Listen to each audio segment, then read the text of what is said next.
So Tom's asking here, Brent, how did Kundalini awaken in you? I'll keep it brief because I've got some interviews and stuff where I've talked about it. But in short, um, I was very depressed, very anxious, sat to meditate, uh, and started experiencing some mild kriyas. I found some benefits from meditation. It helped to relieve my anxiety and my depression, so I just kept going with it. And then I started to put my hands on my heart and say, "I love you. I love you." To every emotion, feeling, experience I was having, loving the inner child, you could say, validating all of my emotions and experiences.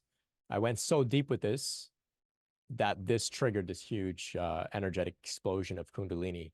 And then from there, like I was describing earlier, I went through a purification period. A lot of purging and healing happened. I sort of was reborn to be able to access some very deep meditative states.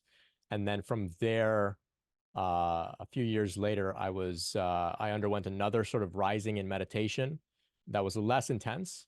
And in that rising experience, I was then told that I would be called to serve and support others going through this awakening process. So that's the long and short of my story and how how I'm here today.